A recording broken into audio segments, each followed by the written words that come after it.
my name is America France.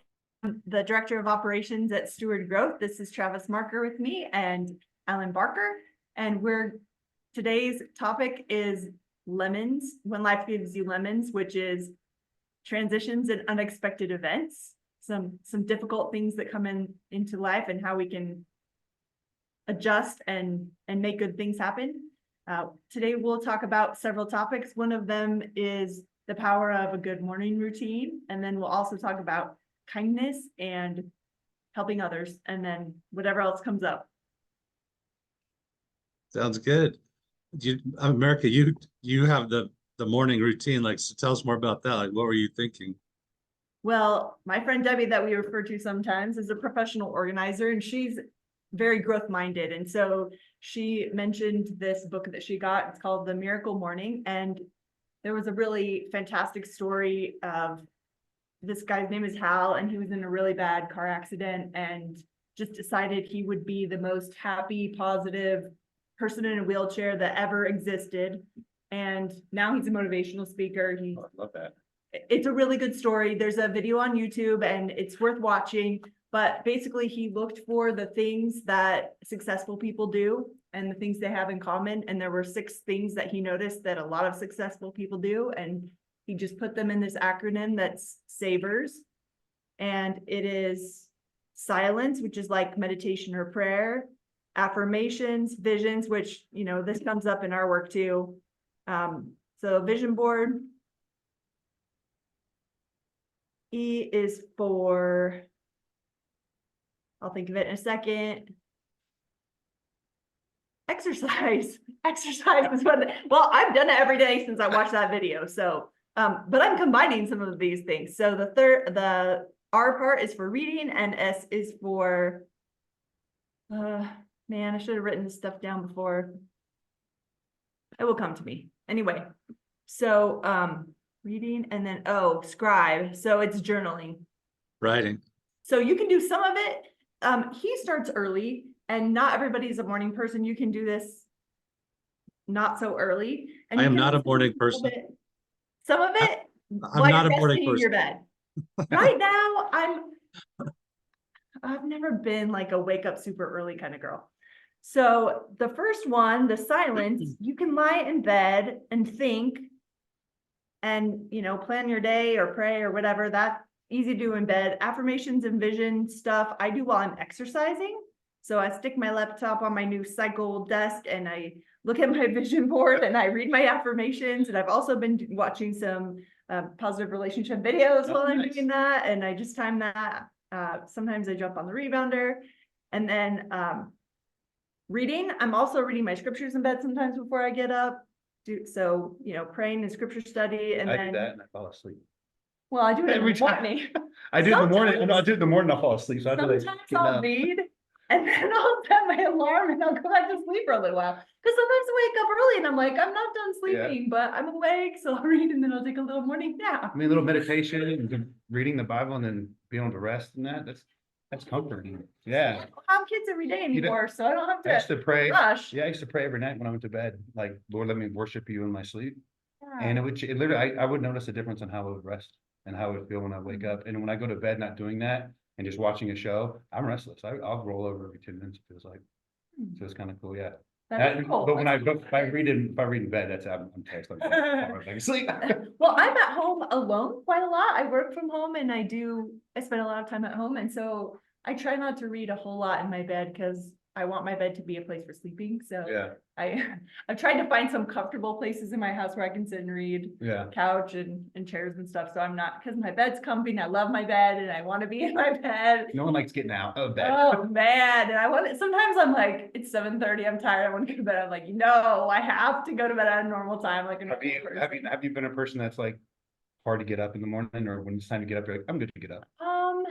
Well, I've had a lot of trouble sleeping this year. Mm-hmm. I fall asleep really easily. Yeah. So when I'm tired, I just go lie down and I'm asleep in 10 seconds. Like, you notice like if doing this in the morning when you're doing these, if it makes you want to like be more active in the morning to get up. Because I notice when I fall into a routine of my reading in the morning and my devotional time, and then I correlate that with my exercise, I notice if I don't have that scheduled or on my plan for the day, me getting out of bed is hard. Like mentally, it's hard for me. But knowing that I'm putting these things, and after I get used to that, even after a week, it starts becoming really easy, and it's actually the thing that gets me out of bed, and it doesn't seem too tough. So I didn't know if that was, if you noticed a change in that or not. I will say that it's pretty relevant to the lemons topic. My life is really different Mhm. on different days of the week because I'm in a shared custody situation where I have kids half of the days, but we switch very frequently, Yeah, like way too frequently. So my life is just really focused on kids, and then I have no kids, and just flipping, Yeah. it makes having a steady routine really difficult Yeah. because my mornings are very different. I'm Yeah. either helping people get ready and driving them, and that helps me get up because I'm like, I have to get these people to Yeah. a place by a time. yeah, And then on the other mornings, I can kind of relax a little bit and take things easy. Sometimes it's good for me to schedule things in the morning, just so Yeah. I have a reason to get ready by the time. Anybody? Well, sometimes I Totally just not like to judging. be in my really comfy clothes, and I'm like, it's Saturday, I can just hang That's- out that's in tough. my PJs and do my Yeah, thing. see, my rest days are Sunday, and so what gets me out of bed on Sunday is because I go to church at like 9:15 in the morning, but they're moving services to like 8, and I'm like, okay. Oh, it's early. I know, they're like, It's early to yeah, be they're like, if out anybody somewhere. wants to like switch, you can go ahead. I'm like, okay, I'll go ahead and start Eight, going. eight's too early. I like the first part of the silence. And I think that because one of the thoughts I had for today was the question of listening. And it's not like the general listening to others, but this the sense of like, are you just kind of listening to like your life? Are you listening to the things that you're like dealing with? Are you listening to like, because I noticed that when I get stuck in like an anxiety, stress, depression type zone, I'm not often listening. Like I'm not like I realize that when I actually pay attention, there's something on the other side of my anxiety that like if I can kind of like listen, then I will go through that and I can kind of hear it all of a sudden, and then I feel like that's God saying, "You're way distracted. Like you're not Yeah. paying attention right now. Like you're somewhere else because of your lemons or whatever else is happening." But so sometimes like I'll sit and just kind of listen to how do I get back in the thread so that I can align myself better with God and my purpose. Because sometimes I'm like, I need this other thing to happen right now, and it's like you might not like. I mean, but you definitely don't right now because you're too stressed. Like Yeah. like Is that just mindfulness? yeah, I think it's a mindfulness, but I also think that the silence allows you to listen. Just that you can kind of pay attention to what's happening really in your life versus what you think's happening in your life. And I think it also asks better questions. Like David Bednar, he has a thing on spiritual study, and the first one is to kind of have a question. Like to think about things that you want to engage in, so that when you're reading, you're not just reading your scriptures just to read your scriptures, but you kind of have a sense of something you're listening for. Maybe it came out of the silence or whatever. But he also has a right at the end, like after you've read your scriptures, and you should also pray, so that the silence is kind of part of praying. So you would pray, and then you would read, and then you would write, because the writing helps you to connect the thoughts and just to create awarenesses about things that you're learning. I don't often do it that like that. I did it for like 5 or 6 years, and this is a really sad story because I did it at my law office. I'd come in the morning, I'd say a prayer, I'd read my scriptures. I would then write this journal on my laptop, and I probably had 3 or 4 pages of writings. I mean, 3 or 4 journals of writings that were 50 pages each. Did you lose that computer? It was stolen. I was in a custody.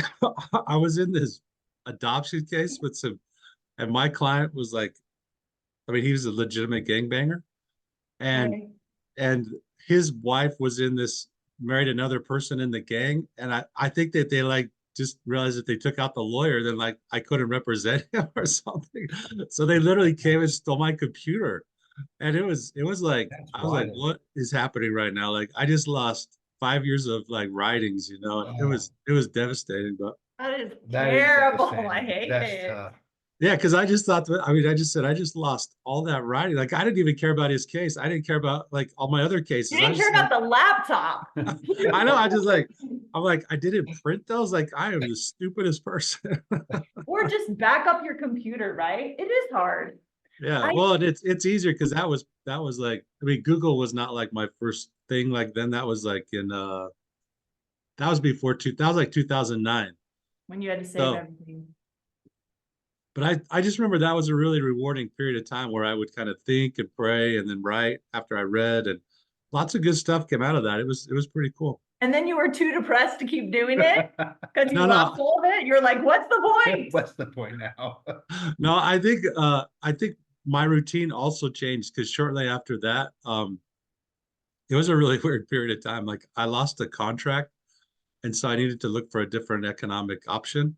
And so then we moved to St. George, Utah, and so it just kind of changed the routine where I still find that really valuable. But now I do more of a my routine now is I'll wake up in the morning. I don't there's not a lot of silence, but there's like I just lay in my bed and I do everything audio. So I will listen to my scriptures as I do family history on my phone also.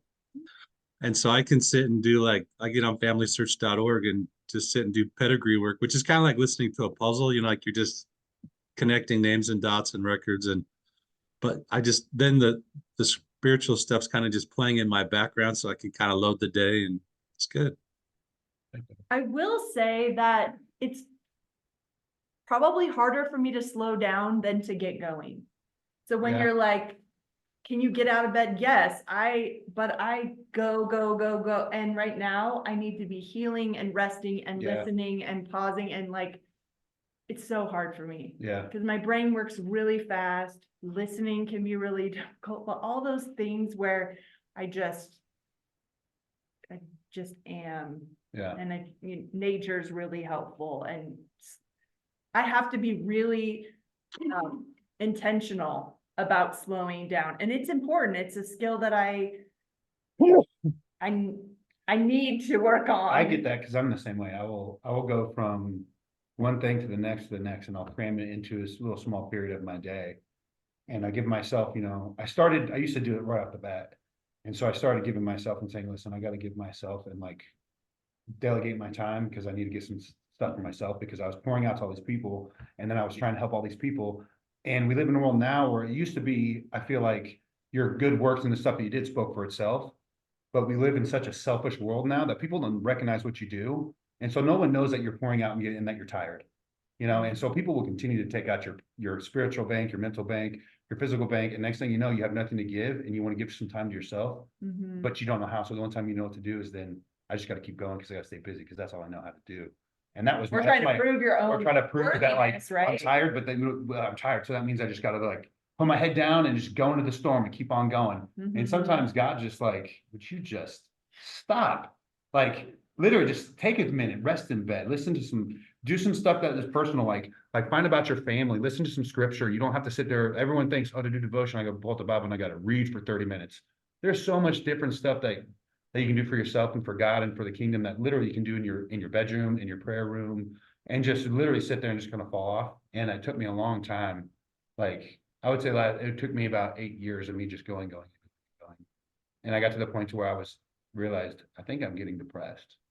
Yeah. And then I realized, yeah, I'm depressed. Well, and then your work with helping people with health, Yeah, a lot of time you take a vacation, then people get sick because they just don't Yeah. ever stop. Yeah, and I have, And and then right they get now, sick. yeah, right now I have a client been taking on some people that are doing rehabilitation, rehab, and coming out of detox and addictions. And so I'll take on 4 clients, and that's my philanthropy side of me. That's my love. I want to help these people know that like there's someone here in your corner, regardless if the world thinks you're just a number or a statistic. I'm here to fight for you if you just want to listen. Just let me give you some light in your darkness. And there's a couple of people, you know, and they're doing really good. And then all of a sudden in a 48-hour period, they wind up losing everything because they had a bender or they slipped and failed. And I blame it on me because, What do it you happened on the mean by weekend. losing everything though? They Like, have they to had a- reset their clock. Yeah, they had a house. We're living in a Oh. place, and Oh, okay. like 2 nights ago, they're sleeping with a blanket on the concrete outside. Okay, Yeah, so like there were things that they lost. Yeah, and over so, that period. and so I'm sitting there, I'm like, well, did I do what I should do? Did I not help? Did I not give them the right tools? And then I'm sitting there blaming myself, and in reality, you know, it's not really it. And that's part of still my coping mechanism is like, oh, I didn't give enough of myself to help this person. In reality, that's not, I'm not a savior. I'm just here to just help. Like, I'm here just to kind of guide that. And that's really hard for me to like deal with. And then they have the consequences and they can learn from Yeah. them, and you can't take away the yeah. consequences. And then, It is really yeah, fraught. yeah. And I'm realizing after this 2 weeks of this one particular client that I'm dealing with, I'm like, why is this going on? Why is this going on? And I'm realizing he has never really fought a battle on his own. Everybody has always tried to step in. His mom stepped in. He's always had money. He's always had someone to bail him out. So the only thing they have to lose in addiction when that happens is their life. And it's kind of funny, and it's so true, because I was talking to him today, and he's like, I don't have the money to go to detox. I was like, I'm gonna be completely honest. Crackheads and addicts are some of the most dedicated people to getting their fix. They will wake up on the street poor, with no money, but they'll still get high that day. They'll find a way. Like, where is that like attitude on people's own self now? You know, it's really not there to get better. And so, yeah, so it's hard for me sometimes to like deal with that. And like, sometimes I gotta realize that responsibility is not always mine. And I think You that's have to why, find the people that are ready to make the Yeah, change that you yeah, can help with. yeah. And I used to also take that to another level. Is like, if I felt like I wasn't helping somebody or they weren't getting what they need, then I need to find somebody else, and I need to see that work, because then that means I'm not doing enough. Yeah. And that's a dangerous path to go down, because then you're just circling around. And you're But I just think that dying. what I like about what you're saying though is I think a lot of us, I got caught in that same thing. But what I realized from a lot of different work, and particularly the book Loving What Is that sometimes it's like just loving people where they're at with grace, right? Like you're Yeah, a resource to them, and you can unconditionally love them, but you yeah, also have to start changing the narrative to like, well, how would I help you help yourself? Like yeah, what instead of saying, well, here's the money, here's the whatever, like so you're fishing for yeah, them, you're doing everything for them, and then like they have, like you said, they haven't learned how to solve their own problem. But it's amazing how yeah. many problems that they can solve as soon as they need to. Like wait, but It's pretty wild. I was telling someone that the other day. I was like, you know, it's kind of crazy that you see some addict and they can literally get their fix, but they will be on the streets, homeless, no house, nothing. And the last thing you think they would be able to get hold of, but they somehow find a way. And I was telling this to a buddy of mine who's going to play pro baseball, and he's like, "Be like a crackhead. I'm going to write that on my baseball bat." I'm like, okay, like let's not go too far. no, but I've actually told people that. I said, you know, if you think about the places when you needed something, didn't you figure out a way to get it? I Yeah. said, even if it was good or bad, the principle's the same. Like if Mhm. you had a catalyst, you had this thing that you desperately needed. Yeah. The fact that it's not in your life, this other thing that you're asking for right now, just means you must not want it bad enough for you. I Yeah.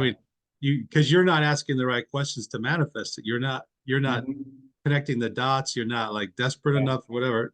Not that that's all. I mean, there's definitely some negative, sometimes energy involved in that, but there's desperately that catalyst that produces the energy Yeah. to achieve something can be good and bad. Yeah. Yeah. It's interesting. Um, I was thinking about I when I talk about my exercise, I do it a little bit differently than sometimes having a routine every single day. But what I try to do before I eat breakfast is I'll turn my watch on just to do I just say general workout. Yeah. And I started to try active until I burned 100 to 200 calories, Oh, just because nice. I feel that that helps me. And it could be laundry, it could be just vacuuming, it could be making my bed plus vacuuming You'd be laundry. surprised at how much calories you burn. I put my watch on one day and I deep cleaned my house for like 3 hours, and I burnt like Yeah. 1,600 calories. I was like, I should start this as a business slash workout routine and sell it. Yeah. Yeah. I mean, because there's like, I have not gotten to 1,800 calories, but like, you know, I'll just sometimes like I'm at my parents, and sometimes they'll need wood stacked or whatever. And it's just amazing staying busy. You like even just generally active, busy, not really stopping in an hour, you burn 500 to 600 calories. So Yeah. it's not like, and that's not desperate workout, you know, that's just actively staying engaged for an hour. Yeah. And those release like happy molecules. Like when your body moves a lot, we're not made to be like to see all these people sit. Sometimes I'm like, oh, we're not made to sit. Like we're made to be up, to move, to work. And now everything is transitioned into being physical to being definitely now everything's electronical based. Like people work at home, they sit, they go from their couch, Like to the their Wall-E office. movie. Oh yeah, that's exactly They it. sit in their chair. Yeah, and I saw part of that the other day. I'm like, wow, we are getting really close to that. Like now with AI and everything coming out, and it makes every job easier, so people have more reason just to do nothing.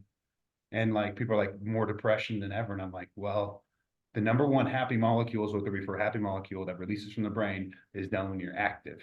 Mm. And most people now are sedentary. So like when you don't take that 30 minutes to like walk around, do something, and it's cool because not only are you working out and getting a little movement around and exercise, you're actually really getting something done too that you don't have to do later, so you can sit around and actually do some resting. So that's cool.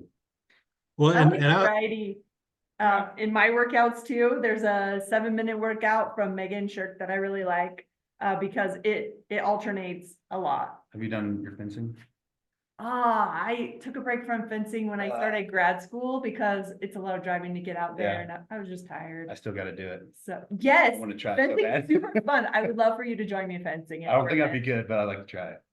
That's the thing, is adults don't like to be beginners. Yeah. And so it's really hard for people our age to do it because they're just like, I'm bad at it. But you have to be bad at things before you can be good at things. That's a whole failure scenario. You never get better unless you fail. You have to Yeah. just be a beginner for a long Yeah. time at almost anything in life. Like, Yeah. look at all the seniors that won't learn how to use a computer. They're That's just like, true. I don't know how to do it. And you're like, well, the world is moving on. Yeah. Just like, come.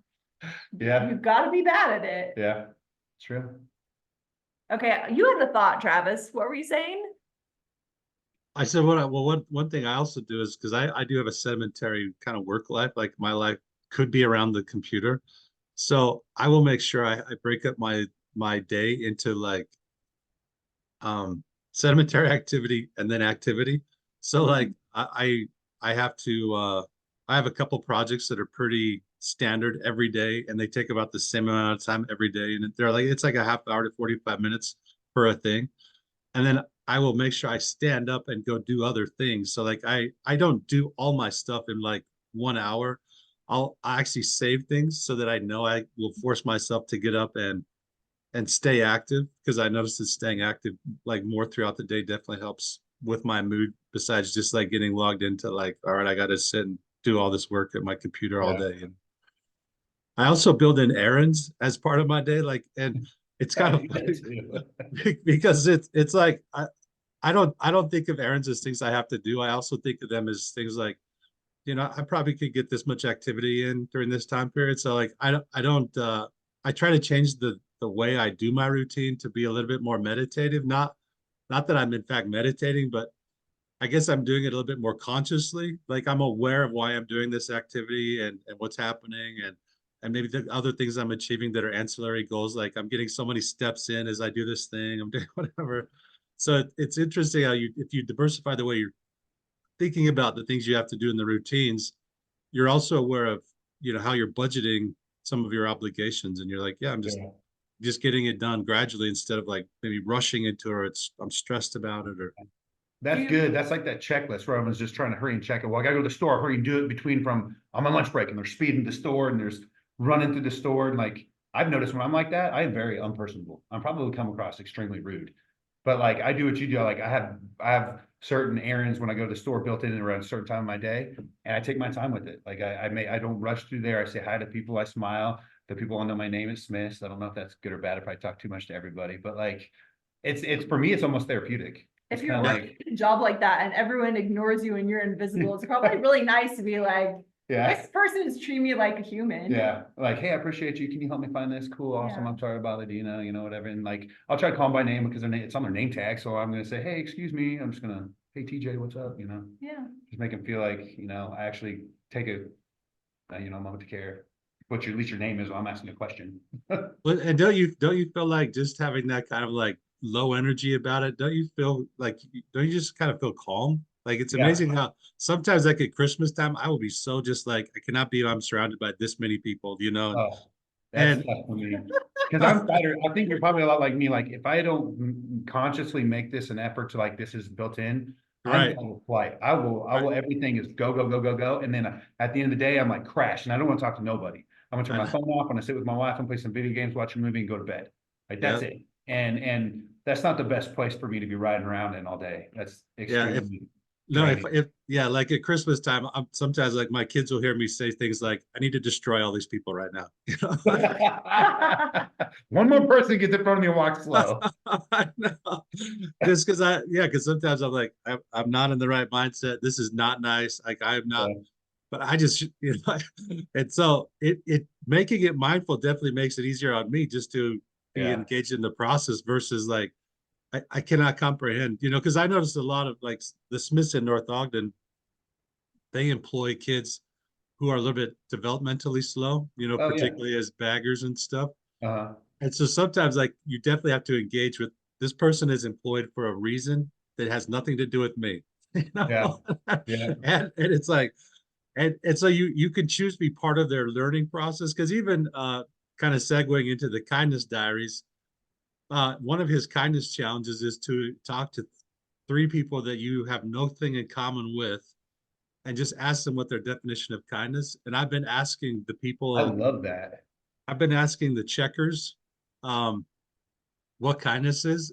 And oftentimes, instead of relating to people outside of their work environment, Who's they're coming through the saying, line? yeah, they're like the people, they're Yeah, like, these are kind people, these are not kind people. yeah, And it was a reminder to me that like when I'm engaging with these people, they are not inanimate objects, right? Like they're yeah, facilitating me buying something, but they clearly matter because like their lives are impacted by the experience yeah, they're having as people buy their stuff, you know, and they yeah. know You if the know, line's too long or whatever. yeah, and I wonder if you would ask some of those people the same question outside of their time of work, Mhm. if it would be a different way of this is what I deal with in life, or if they're just like, when I'm at work, this is my issue and this is all I focus on.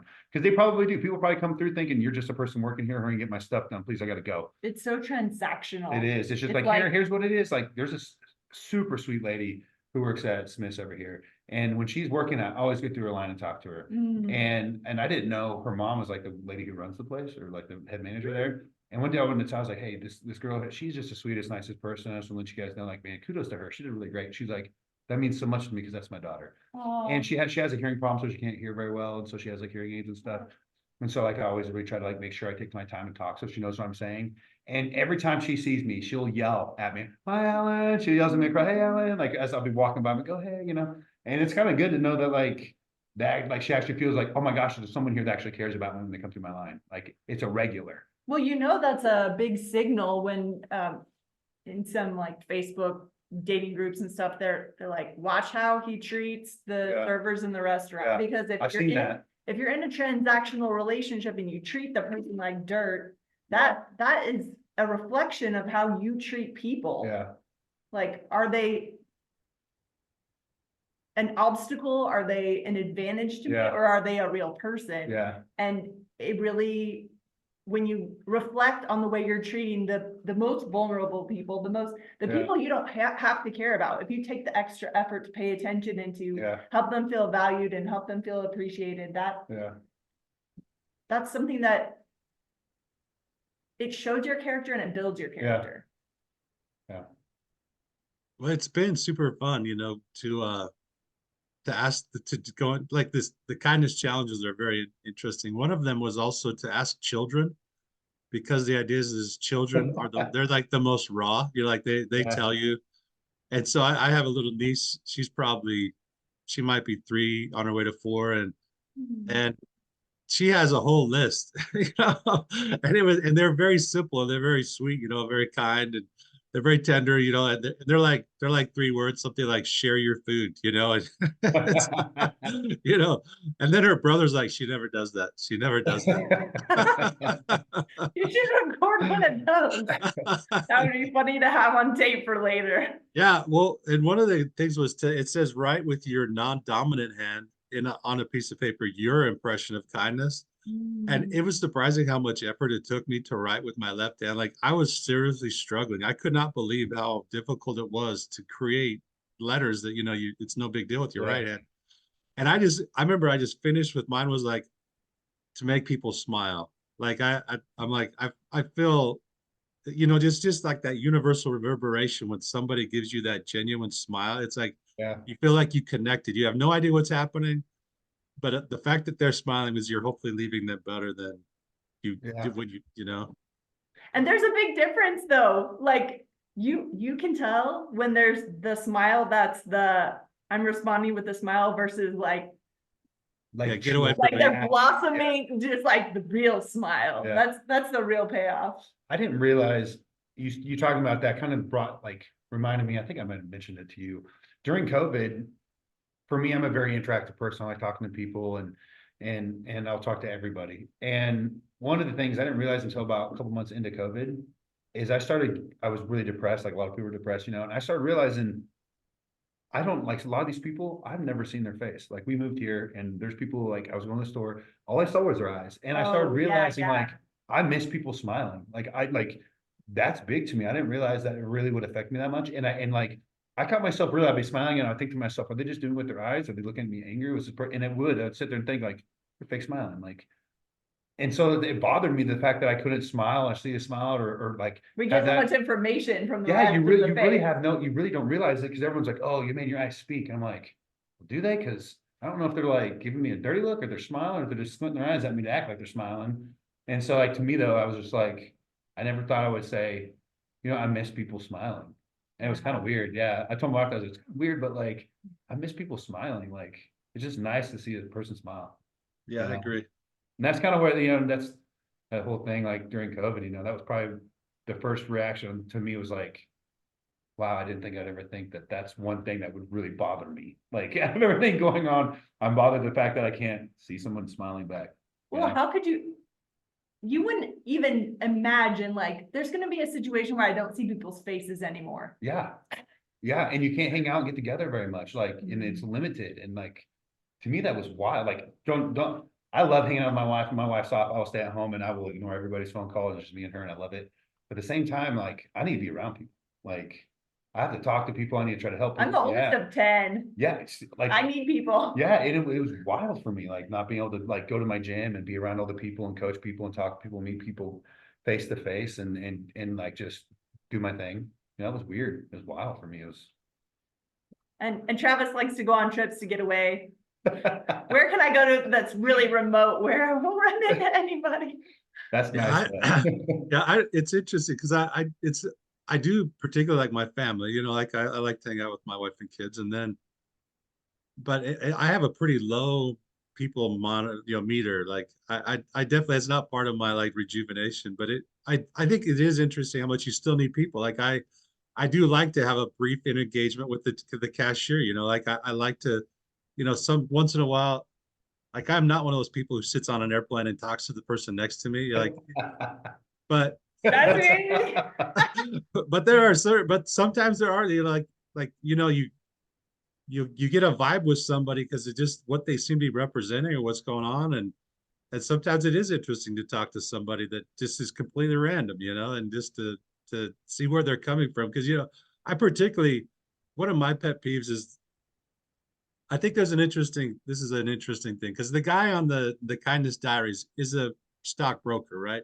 So him being able to travel the world on the kindness of strangers, he knows at any point he can go into the Hilton and get a room, right? Yeah. But when you go to people who are working at some of these jobs, you realize they don't have a fallback. Like they are working at this job because they have to work at this job, and you can see they're completely in bondage, and their life sucks and it's horrible, and they know that like they're barely stretching it, and they're selling bread or cookies or like hamburgers and you're just like, oh my gosh, right? And so sometimes I connect with that person because I realize that they don't get like how close they are to not, like they could just choose to go be something else and make money, but like because they haven't invested in that The idea, abundance. yeah, they are stuck. And so I have no problem going into like bakeries or other things and just buying a whole bunch of stuff, knowing that I'm not going to eat it all, because they're trying to make a living on a $5 item or like a $2 item. And I'm like, holy cow. And they're paying these, maybe they're paying their employees $8 to $9 an hour, maybe. Yeah. So I do try to like lift people in those settings because it's funny how like I love gelato. Like when I go to the Harmons in Farmington, I try to make that gelato lady or guy as happy as possible, because even though it's like $4 or $5 that they're facilitating, I want them to keep selling it, right? Like Yeah. I don't want gelato to not be important. And I'm like, do you realize how like happy you're making me right now selling gelato? And like I said, my kids are buying gelato, like my wife's got gelato, like I said, you just made everybody's day happier. And then one lady's like, yeah, but I'm so below my value right now. I said, it doesn't matter. Like you're making people happy. Like you're Yeah. going to get the next thing. But I think trying to help people like who know, like they have a sense that their life could be so much more. And yet they are fighting the battle doing a close to minimum wage job, right? I mean, that is the saddest thing, but it's Well, also kind like of so what many, steward growth is, though. I It's know. saying, do you see that there's something else, and do you want it? Because we're willing to help support you in learning to fish and in your emotional journey of making these changes, which are sometimes significant. Yeah. I'm Well, willing that's what to learn how to rest and how to be intentional and how to do positive habits because there's something more, and you deserve it, and yeah, I we wish will that enjoy watching you progress. I know, I totally agree. I wish that there was ways that more retired people could be cashiers because they don't need it, right? But customer service is super important. Like more retired people should serve gelato because they don't care. They're just having an experience, right? And they would be super happy serving it because they're already I retired. know. And Yeah, they because probably get free gelato. there was Win-win. this, Like, I know there was this guy at Smith's who was like, he was super untypical cashier guy. Like he was, you know, he looked like an Irish English pub guy. You know, he had kind of the beard and he actually wore a tweed jacket and he had like on a super like jacked like the guy was like he looked like he was in his 60s, but he went to the gym like every day. I was just like, I got to know this guy's name. And he just would work there and be super sociable and like just got everybody through it.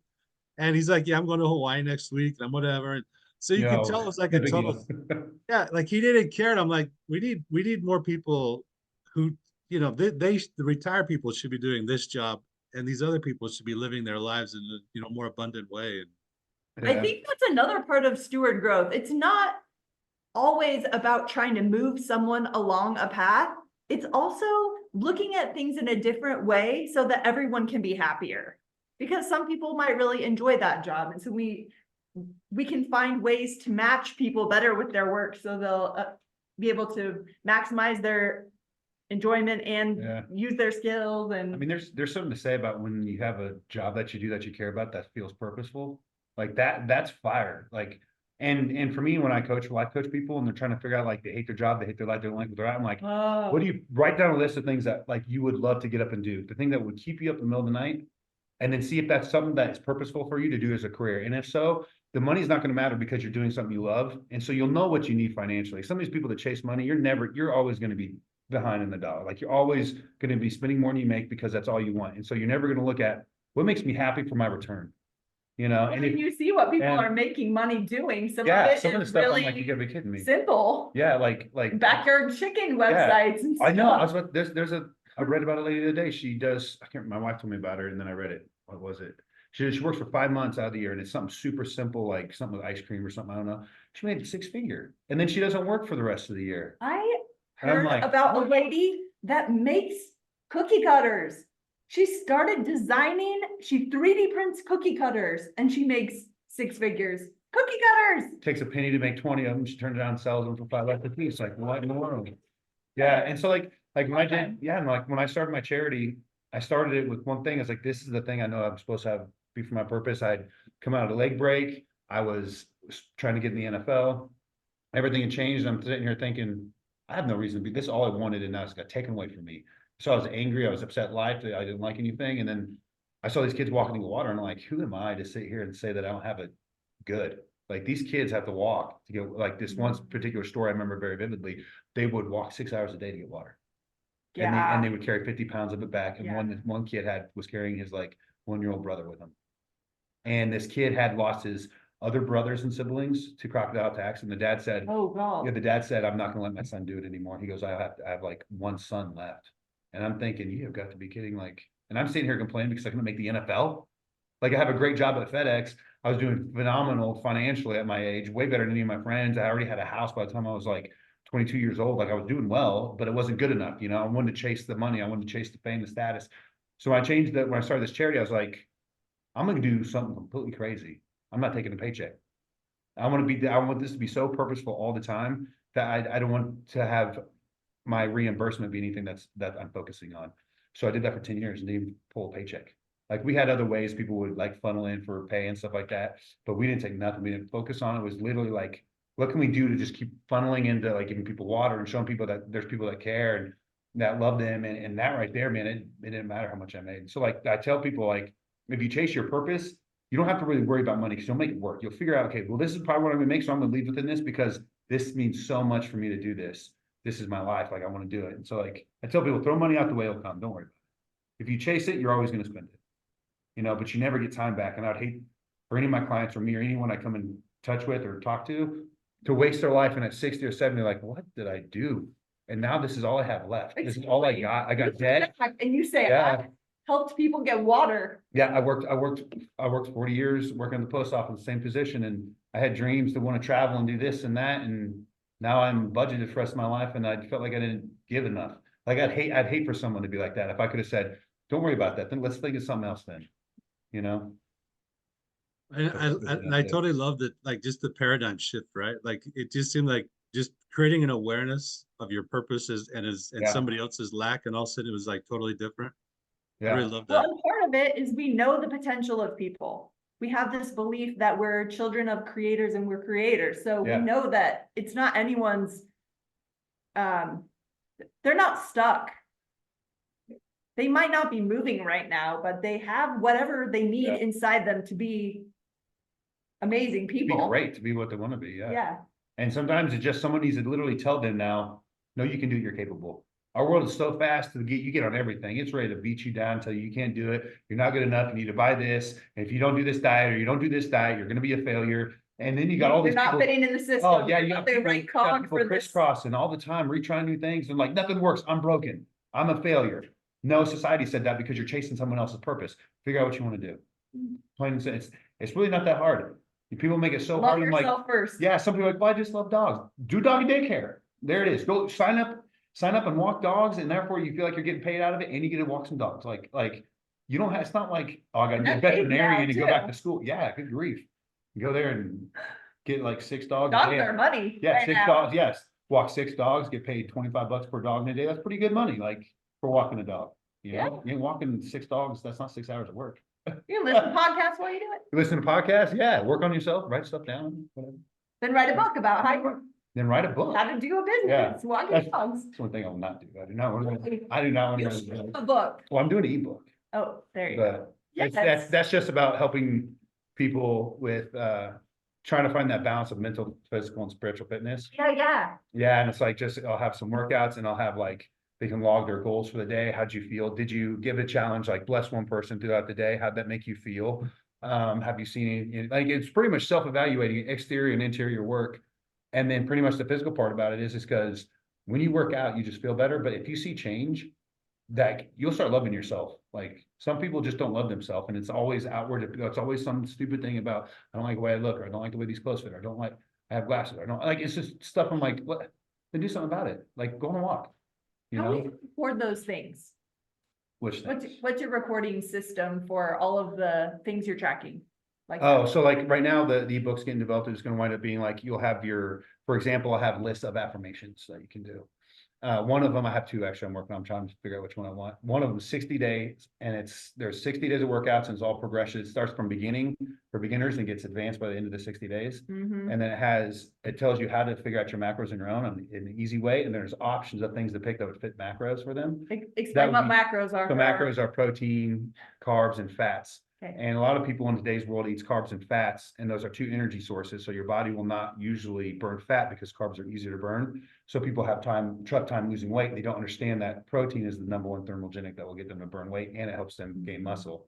So I teach them a really small little bit about that. But then we got there's 30 minutes of reading and self-evaluation in the day. And so you wake up and there's reading of the Bible, and then you got to write down some notes. There's a challenge. And then there's affirmations you speak, and the affirmations match up with your challenges and with each day. Each day is different. So Wednesdays would be something that's like you're halfway through the week. How are we gonna, if you're struggling, this is downward here. Let's focus on the downward side of how you're gonna progress through the weekend. And then like So Miracle Morning, they could just follow your system and it would be all. filled out. And so like in like the first, so like Mondays might be like examining your inner self, because people hate Mondays. So usually people are really rude on Mondays. So let's work on your inner self and think about yourself. Let's not do any X word like like exterior work on you. Let's focus on your heart and your mind and how you're working about the day. Because it's not really like be kind today, because you'll be kind. If you're really thinking about it, you'll be kind. Honestly, like you'd have to have a really bad day to be like, I'm a good person, I'm great, people like me. I hate you. Like it's really hard to jump from that. You know, it's kind of like the whole thing. You can't be depressed, or you can't be joyful and anxious at the same time. It's from the same part of your brain. You can't do both. Fear and the love. Yeah, you can't. They're mutually exclusive. Yeah, I feel like it's kind of the same. If you're really working on wanting to be good today, and you're kind of doing these affirmations, and you're kind of working on the interior work of yourself, it's really hard to like It's the vibration, it's the energy. Yeah, it's hard to project a bunch of negative during that, So that's kind of how the flows go. So it's When's that coming out? I'm hoping by sometime this summer. So far, it's looking like it's going to be like 90 pages or something. You know, what we could do is part of what we could do is that could be part of our readers book club, and you could kind of Nice. Well, that'd be cool. so that way what happens is we interview you about your book, Yeah. and then you could also make your book available, like tell people how they can pull it up and they can get a hold of it. Oh, I'd love that. It yeah. started first as a thing. I started thinking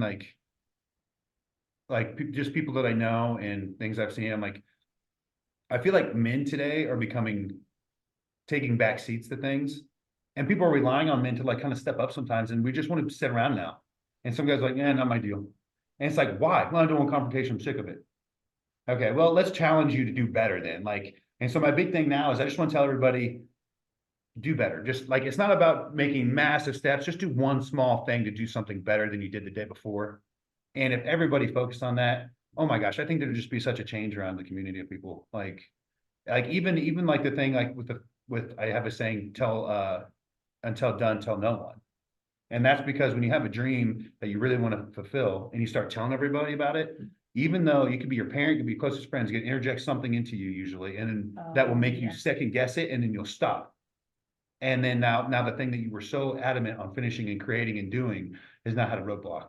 So my ebook, the only people I tell is that there's the people I know that would be excited and uplift me. My parents don't know. A lot of people don't know I'm doing an ebook, and like now some other people know. Well, that's a compliment. Yeah. Share. Yeah. And so because I know you're not going to beat me down. And so, but it's weird that the closest people in my circle, I don't want to tell because I'm afraid of what they will say negatively that will stop me.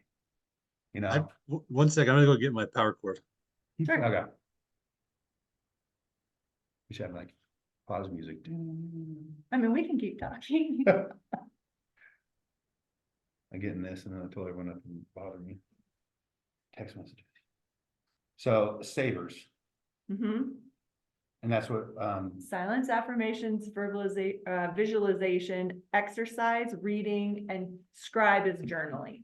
see, that's a lot like the thing I'm working on, because you got to journal your thoughts and do the challenge. That's literally like when I heard you talking about it, I was So like, maybe check out this the video. Yeah, I want to go through the whole thing and see, because one, if there's something there, I'm like, that's great, I want to add that. Or if there's a bunch of stuff I'm already doing, maybe I might switch some things up and change it, because I don't want to look like I'm copying Or you could, but I'm not trying to reinvent the wheel either. you could also throw some comments in their groups, like go Oh, on the cool. website and start Yeah. commenting and get engaged in whatever Yeah. their community is. Yeah, I'd like that.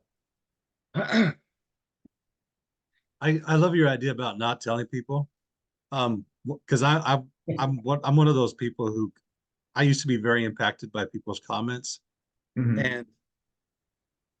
And oftentimes my vision dream was way bigger than people had the energy for.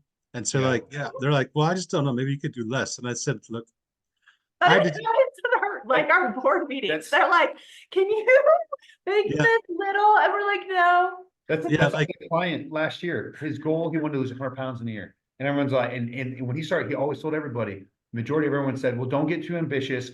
Like, just accept failure, okay? Just know that whatever you lose, and that's a good thing. And I kept telling him, I said, don't listen to that noise, seriously. They tell you you have to tell people about it so that it keeps you accountable. But I guess you have to be more specific about the supportive people that can.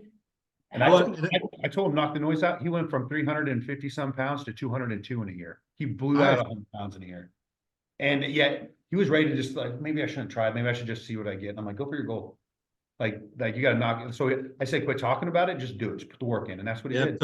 I totally agree. Cause I just say to myself, like cause I'll have like 10 things I'm working on and people will be like, well, why don't you just work on less? And I'll just say, I guess it's my garden, like, I guess. Well, and Travis was like, let's get $1 billion so that we can do all this good. Yes. And that's how I think. But think huge. God has big dreams and goals, and good grief, if you can speak everything into existence, I think my little thought process of a goal could totally come to fruition.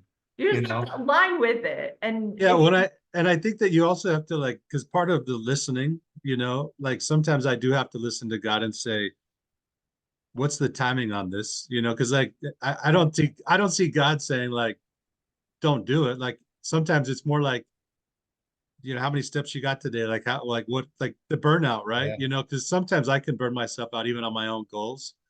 And so at some point, like when I realize I'm kind of winded, even though I'm excited, even though I got energy, even though I'm like really juiced, I still have to say, if I want to do this tomorrow, I probably need to at least go a little bit slower today. Like, Yeah. but that doesn't mean I'm not going to burst tomorrow. You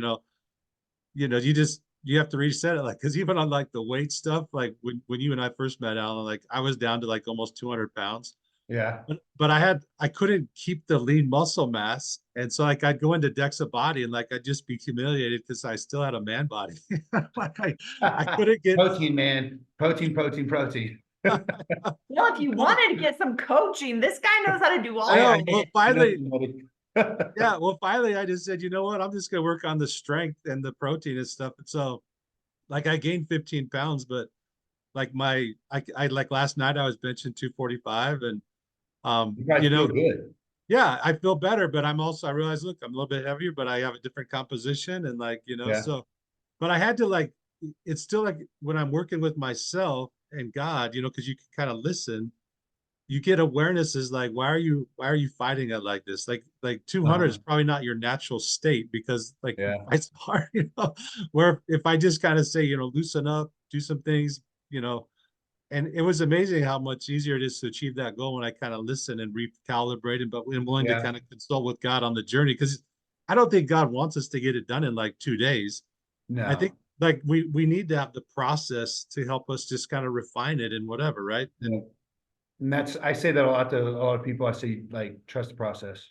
And it Like, if also you helps trust us it, understand other people who aren't reaching their goals right away. Because Mhm. things that are easy for us, if it takes longer for someone else to do it, can Yeah. be like, that's, I mean, it's everybody's, possible to do that fast, but yeah, maybe not for. like, everybody's different. And if you got like traumatizing things going on in life, you're gonna have to change your expectation. And that's some things people don't want to do. They just try to push through and then they go ahead and then at the end of it, they just mark it up as a failure. And I'm like, it's just little steps. You Just don't can go fail back. a lot Yeah, and you not can be a Take a failure. break and sit in the same spot for, a week or so. Just don't let yourself be like, well, I failed, and go backwards. Like, all the hard work that you did now is for nothing. I love You know? those examples of all the famous people that have done great accomplishments later in life. Yeah, like Robert Downey Jr. When he got sober, boom, he got Iron Man. And he wasn't even being casted originally for that. And now look, he turned out phenomenal. There's enough time to work today and get your dreams. Yeah. You can be 90 years old. Yeah. You can go back to school. You can create your book. You can create Yeah. your art. Yeah. You can mentor someone who will be amazing. Yeah. It's crazy. Like, there's things that like you were talking earlier about things like how people sometimes, you want it now or whatever. And sometimes there's a process of waiting type of a thing. And it's weird to like these big things, you're like, I want it right now, God, I need it now and next week. And then it keeps coming, God, why isn't it happening? Why isn't it? And then you kind of slowly forget about it. And you pray about it, think about it once a week to every other week. And all of a sudden it shows up out of nowhere. And you're like, what perfect timing. If I would have got it earlier, I would have squandered it. It And sounds like a now I know. relationship too. A lot of times people are like, I want this relationship. And then Relationships are the biggest ones where people want to rush things. I'm like, you got to be careful. Like, and then people are like, man, if I had the money now, you can't even budget your own bills right now. If you had the money now, you'd be in more trouble than you would before because you don't know what you're doing. And then all of a sudden they become responsible and they take time, they manage their finances, and all of a sudden the job comes that they want, like, oh my gosh, I was so prepared for this. Yeah, if you would have got that 2 years ago, you would have lost it. You would have lost everything. You were partying all the time. You would have probably got fired. Like, and you'd be taking a job you hate, So sometimes waiting in that process and trusting the process is one of the things. It's like, it will build to a better deal. Like, there's failures within there that help you lead there. And it's like Elon Musk said, he loves when a rocket fails. He said, if no rocket fails, I won't know what I need to make better. I don't know. We don't know what to work on. So you have to have more failures to get to that place you want to get to. And that's all going to the valleys, That's one of the trickiest parts about school is that there's so much emphasis on not making mistakes. Yeah. And then the kids are so terrified to make mistakes that they don't realize that it's not about them being defective. It's about learning the skills that build Yeah. and continuing to ask good questions instead of just throwing back the things that the people give them. That's one reason your kids are not in public school, right? Well, not till They later. learn how to think. They'll do some high school classes, but yeah, my wife has always had the kind of perspective that you don't, the option of getting an A is like not on the table, because generally she just lets them learn it until they get an A, right? Like there's not like, this is the thing that you're going to do. Like, Mastery.